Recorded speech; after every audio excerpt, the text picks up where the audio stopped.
What if I told you the most powerful move you could ever make is to do absolutely nothing? Not out of anger, not to play games, but because real strength begins when you stop chasing what walked away and start reclaiming what's always been yours, your peace, your worth, your center. Today's topic is one that's been tossed around in numbers and theories. 99% of exes will come back and chase you if you do this one thing. But this isn't just about statistics. This is about transformation. This is about who you become in the silence and why that shift, done right, can change everything. Because the truth is, it's not the begging, the texting, or the explanations that bring someone back. It's the stillness.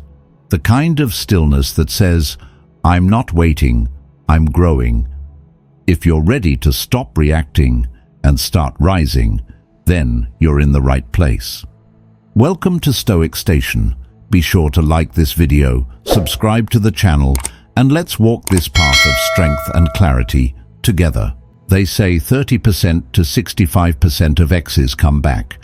That number alone makes a lot of men hold on longer than they should, checking their phones, counting the days, waiting for a sign. But the truth hiding behind those percentages is this: coming back doesn't mean staying. People return all the time, but not always with the right reasons. Sometimes it's loneliness, sometimes it's boredom, sometimes it's just the comfort of the familiar.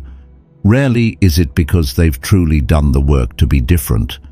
But here's the part that matters more than the statistics.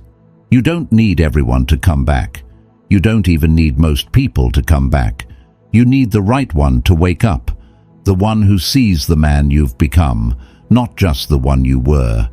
And for that to happen, something inside of you has to shift. That shift doesn't come from waiting. It doesn't come from hoping she'll notice you're still there, quietly lingering in her orbit. It comes from a complete redirection of your energy back into yourself. Not in a performative way, not as a tactic, but in a way that says, I'm done living my life in response to someone else's absence. Because the hard truth is, most men don't truly go no contact. What they do is withdraw just enough to spark curiosity. They stay quiet, but they watch her stories. They disappear from her inbox but linger in her shadow. And in doing so, they don't break the attachment. They just stretch it thinner, hoping it pulls her back in. But real no contact isn't silence with strings attached. It's silence that honors your worth. It's when you finally stop speaking to be heard and instead listen to your own life. It's when you stop crafting messages in your head you'll never send and start building the version of you who doesn't need to. You're not doing this to get her attention. You're doing this to reclaim your own. That's the real transformation, and it's the only kind that changes the outcome, not because you manipulated it, but because you grew beyond it. And ironically, that's the very thing that makes her start to feel the difference. Because now your silence doesn't feel like a tactic. It feels like truth. It feels like detachment, not out of bitterness, but because you're genuinely walking towards something better. You're not hanging around, hoping to be chosen again. You're living like a man who finally realized he gets to choose too. So yes, the numbers may be on your side. But numbers are cold. They don't reflect growth. They don't reflect self-respect. And they don't reflect peace. That's your job. That's the inner work. That's the difference between being one of the many hoping she returns and being the rare one who becomes so grounded in who he is, she wonders why she ever left in the first place. You're not here to wait by the door. You're here to build a life so full, so steady, that whether she returns or not, you're already whole, and from that place of quiet strength, you'll no longer ask, will she come back? You'll ask something far more important. Do I still want her to? And once you've begun to see those numbers differently, no longer as promises but as probabilities, you start to feel the shift within yourself. You stop counting days since she left. You stop waiting for signs. You begin to understand that true power isn't found in her return. It's found in your return to yourself. Because recognizing the reality behind the statistics is just the beginning. What follows is far more difficult and far more defining. It's the space between knowing you deserve better and acting like it.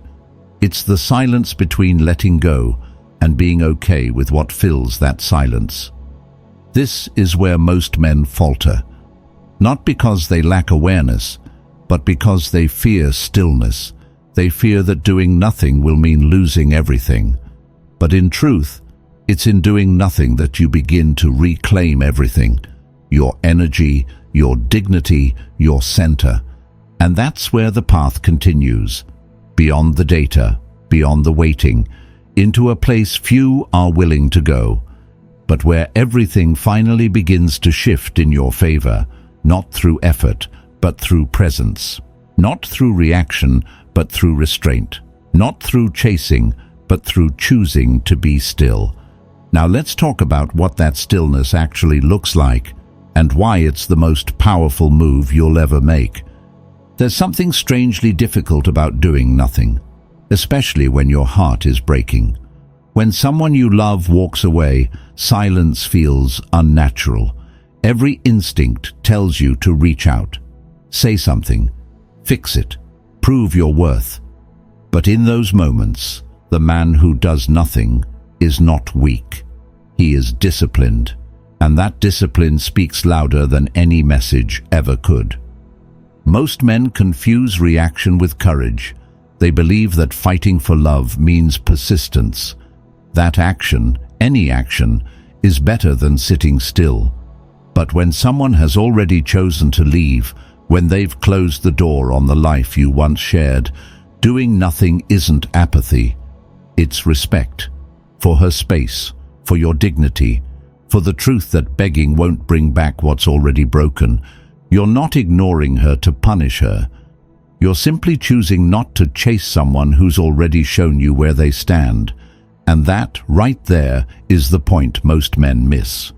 The moment you chase, you validate her decision to leave. You confirm it in silence and in action, that she held the power and you surrendered it. You don't even need to say it out loud. Your pursuit already did. But here's the deeper truth. If she ever comes back, let it not be because you tried to convince her. Let it be because you didn't. Let it be because, in your absence, she came face to face with what she walked away from. A man who didn't just want her, but who also knew how to live without her. That kind of presence, even in silence, shifts the dynamic. You stop being someone she left behind and start becoming someone she lost. And when she reaches for you again, if she does, it will be a different kind of reaching. Not out of loneliness, but out of realization. And that realization only comes when you've removed yourself completely, not partially, not secretly watching her life unfold from the shadows, not hoping she notices your restraint, but completely, with finality, with stillness. This is where your value begins to crystallize, not through words, but through absence. Because absence has weight. It creates space. It forces reflection. When your presence is no longer easy to access, it stops being taken for granted. She no longer has your reassurance to lean on, no longer hears your name lighting up her phone at midnight. And in that space, something unfamiliar settles in. Regret.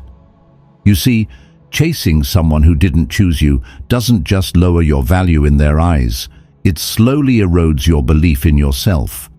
Every time you reach out to someone who walked away, you chip away at your self-respect. And over time, you stop being the man who knows what he brings to the table. You become the man who begs for a seat at one.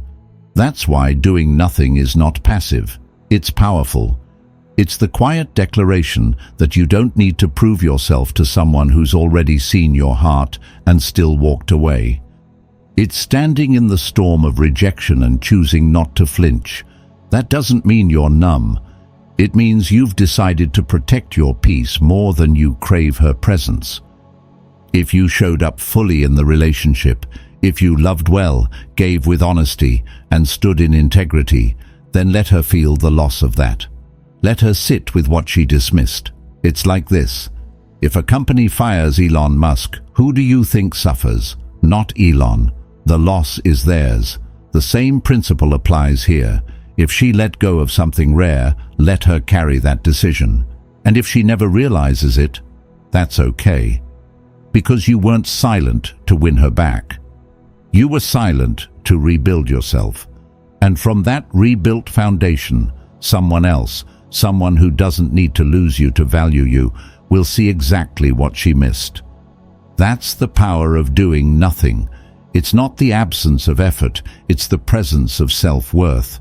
You walk away not because you're defeated, but because you refuse to be dishonored.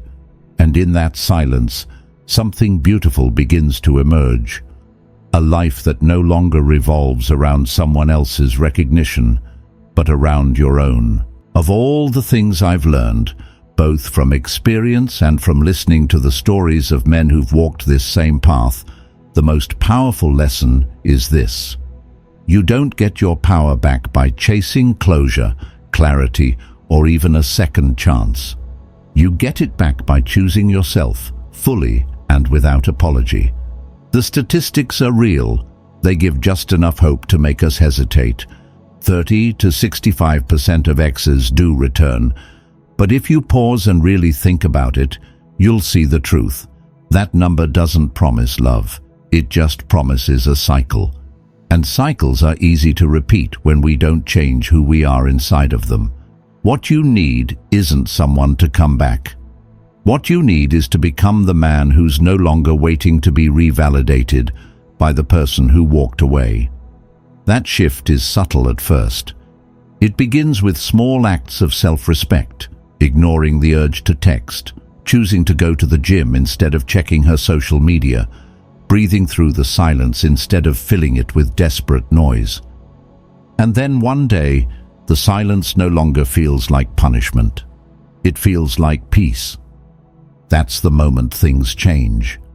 Most men don't get there because they confuse stillness with weakness. They think doing nothing means giving up. But I'll tell you what it actually means. It means you've stopped begging for your value to be seen. It means you've stopped negotiating with rejection. It means you understand that if someone can leave you after seeing all you gave, all you were, and all you offered, then maybe they weren't meant to stay in the life you're building. There's a kind of quiet, grounded strength that comes from not reacting. It's not cold. It's not manipulative. It's a form of self-mastery. You don't go silent because you want her to suffer. You go silent because you're finally refusing to suffer for someone who won't choose you. And that silence, when it's real, when it's clean, when it's rooted in self-respect, has gravity. It doesn't push. It doesn't pull. It just exists. And when your absence begins to feel heavier than your presence ever did, that's when regret sets in. Not for you, but for the one who thought you'd always be there. So here's my personal reflection and advice to every man listening. Let her go. Not in anger, not in haste, but in full acceptance. Let her go so you can come home to yourself. Let her go so you can stop standing in the echo of what was and start walking toward what could be. Let her go not because she's unworthy of love, but because you are worthy of being chosen without having to perform for it. And if one day she does come back, if she sees what she lost and wants to rebuild, you won't meet her from a place of need. You'll meet her from a place of clarity. You'll no longer ask, why did she leave? You'll ask, does her return align with the man I've become? The truth is, life will always test your ability to sit with the unknown, and relationships, especially the ones that fall apart, will test your ability to sit with yourself. So let your silence be a home, not a weapon. Let your stillness be a statement, not a strategy. Let your absence be something she has to wrestle with, not something you use to lure her back. Because the man who chooses his peace over performance, his value no longer needs to be proven. It's simply felt. And that's the man no one forgets. If this message resonated with you, if it reminded you of the strength you already carry, then I invite you to stay on this path with me. Like this video, subscribe to Stoic Station, and let's continue building a life that speaks for itself, even in silence. Until next time, stay grounded, stay calm, and above all, stay true to yourself.